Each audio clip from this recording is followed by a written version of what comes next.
Sarah Ferguson now, do you know? Because I've read reports that she's in the United Arab Emirates and broke.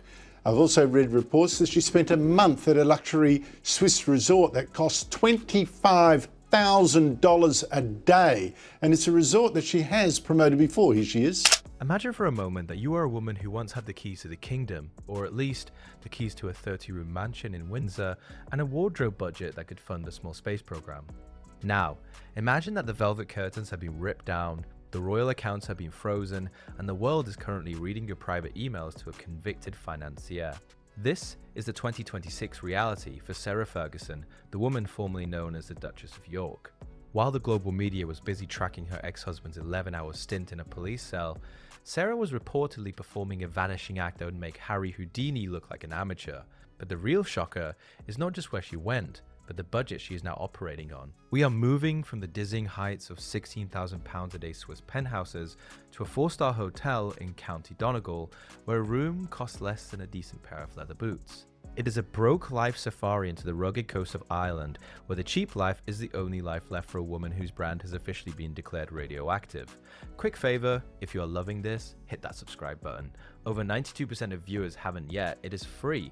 Takes a second and means the world to us. Thank you if you did. Now back to the show. For giving me a safe harbour in the storms of life. To understand how far the mighty have fallen, we have to look at the financial geography of Sarah's recent disappearance. For weeks, the rumour mill suggested that Sarah had checked into the Paracelsus Recovery in Zurich, Switzerland. This is not a hotel, it is a fortress of wellness where a 7-day executive detox will set you back over £115k. That is roughly £16,429 per day. For that price, you expect the air to be enriched with gold dust and the therapist to be capable of rewiring your very soul. But as the 2026 Epstein scandal deepened and the York brand took a direct hit to the hull, the narrative shifted. Reports from the Daily Mail suggest that Sarah actually swapped the Swiss Alps for the windswept dunes of Donegal. Specifically, she was reportedly spotted at Ballyliffin Lodge and Spa in Ireland. Now, do not get me wrong, Ballyliffin is a lovely 4-star venue, but we are talking about standard rooms starting at £113 and 77 pence per night. The contrast is staggering. We have gone from a daily rate that could buy a luxury car to a daily rate that would barely cover a nice dinner in Mayfair. It is the ultimate economic realignment. When you are facing the dissolution of 6 of your companies and your main charity has just folded for the foreseeable future, the £16,000 a day lifestyle starts to look like a luxury you simply cannot afford, especially when the public is watching. Your every penny. Of freebies, I mean, until pretty recently. And in some ways, you think that the spa has got an enormous amount of publicity because of her visit there. So, I mean, there's probably some method in their madness. But she still carries some sort of respect. And she's busy trying to get money off various rulers there. That was one of the problems when Andrew was a trade envoy. He was trying to sell his house and cadge money off them. Why Donegal? According to a royal source, the choice of Ireland was not just about the bargain prices, it was about the minimal chance of her presence becoming known. Sarah is reportedly very keen indeed to avoid being seen while she works out what to do next. When you are the most scrutinized woman in the Commonwealth, hiding in a Swiss clinic, where every billionaire in the world goes to dry out, is actually quite conspicuous. But a seaside hotel in Ireland? That is hiding in plain sight brilliance. The venue offers a spa defined by passion for pampering, coastal walks, and golf. All the staples of the Fergie lifestyle, but at a 90% discount. She has a history with the area, having posted a TikTok video in 2024 from a nearby beach. It is her safe harbor, a place where the locals are polite enough not to mention the fact that her ex-husband spent his 66th birthday in a police station. But the cheap life is not just a holiday choice, it is a tactical retreat. She is currently a woman without a country and increasingly a woman without a budget. The Donegal trip represents the new reality. Sarah is no longer a global ambassador. She is a guest at a 4-star hotel, trying to keep her head down while the storm of the century rages over her connections to Jeffrey Epstein. Over there. Well, I mean, some of them don't have the greatest reputation. One of their great friends, MBS, chops up journalists. So Sarah Ferguson is small beer compared to some of these people. The reason for this frantic hiding became painfully clear earlier this month.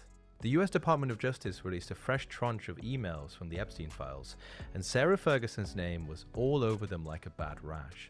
The emails revealed that Sarah remained in close contact with Epstein long after his 2008 conviction for soliciting prostitution from a minor. In one exchange, she reportedly refers to him as a legend and the brother she always wished for. Think about that for a second. While the world was beginning to understand the scale of Epstein's crimes, Sarah was allegedly using the word legend to describe him. But it gets worse. In April 2011, an email from someone identified as Sarah told Epstein she did not and would not call him a P, referring to the term paedophile, claiming they had acted to protect their own brand. This is the disgusting truth that has left the public reeling. The idea that she was more concerned about her brand than the victims of her legendary friend is the reason she is now staying in a £113 room in Donegal rather than a palace in London. The brand she tried so hard to protect is currently worth about as much as a chocolate teapot, and the emails have ensured that no major corporate sponsor will touch her with a 10-foot barge pole. Is that they've known about the Andrew problem for years. They actually shut it down. I mean, people were complaining to the palace about Andrew's behavior. I mean, former heads of the Foreign Office, intelligence officers bringing them details of bribes, etc.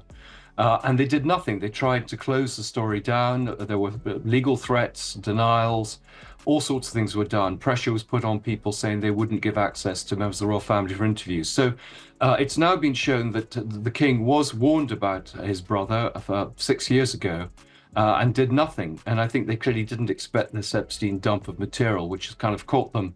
But I think there are increasing calls that Charles is compromised by this scandal, that the only way out is for him to abdicate and to pass it on to William, who is so far been seen to be completely clean and has been pushing for Andrew to be dealt with for years. So this crisis is actually getting bigger. And clearly there's a big attempt at the moment to save the king. But if you want to know why Sarah is working out what to do next in a budget-friendly Irish spa, look at the wreckage of her business empire. In the wake of the latest Epstein file dump, 6 companies linked to Sarah Ferguson were officially wound down or entered the process of being closed. We are talking about the end of the philanthropreneur era. For years, Sarah tried to bridge the gap between charity and commerce, but that bridge has been demolished. Even Sarah's Trust, the charity she founded with such fanfare, announced its closure for the foreseeable future, just days after the new details emerged about her friendship with Epstein. This is the financial cliff edge. Without her charity to act as a platform, and without her companies to funnel her brand activities, she has no official income. She's essentially a private citizen with a very expensive history and a very small remaining circle of friends. The cheap life in Ireland is a reflection of a woman who is currently watching her entire professional world being dismantled by the legal and reputational fallout of her own decisions. Well, she's apparently checked herself into the world's most expensive wellness clinic. According to the Daily Mail, Fergie secretly took refuge in a renowned £13,000 a day clinic in Switzerland. And I'm not too sure she'll get much sympathy from the public over this. While Sarah is pampering herself in Donegal, her ex-husband, Andrew Mountbatten Windsor, is living a much darker reality. On February 19th, 2026, his 66th birthday, Andrew was arrested on suspicion of misconduct in public office. He spent 11 hours in police custody before being released under investigation. This means he is neither charged nor exonerated.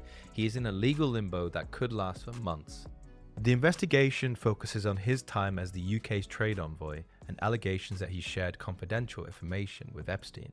The police search of Royal Lodge and Wood Farm has been described as total and exhaustive. For Sarah, this is the ultimate guilt by association nightmare. She has lived with Andrew for decades, shared his homes, and shared his friends. If the police find evidence of misconduct, Sarah's own emails and financial dealings will be the next thing under the microscope. This is why she is hiding in Ireland. She is scared for herself, as one source put it. She knows that in the 2026 version of the royal family, King Charles has removed the safety net. There is no protection left for the House of York. 6. No evidence. As we stand here in late February 2026, the cheap life of Sarah Ferguson is more than just a headline. It is a metaphor for the total devaluation of her royal status. She is a woman who has weathered scandals before, but this time feels different. The emails have stripped away the plucky persona and replaced it with something far more calculating and desperate. The trips to Donegal and Switzerland were about discretion. But in the digital age, there is no such thing as a secret royal holiday. The public knows where she is, and more importantly, they know why she's there. She is waiting for the next shoe to drop in the Andrew investigation, and she is trying to figure out if there is any brand left to save. The £113 a night hotel in Ireland is a long way from the £16,000 a day clinic in Zurich, but for Sarah Ferguson, it might be the most honest place she has stayed in years. She is a woman on the run from her own past, and as the 2026 investigation continues, the coast of Donegal might be the only place left where she can afford to breathe. Thank you for watching.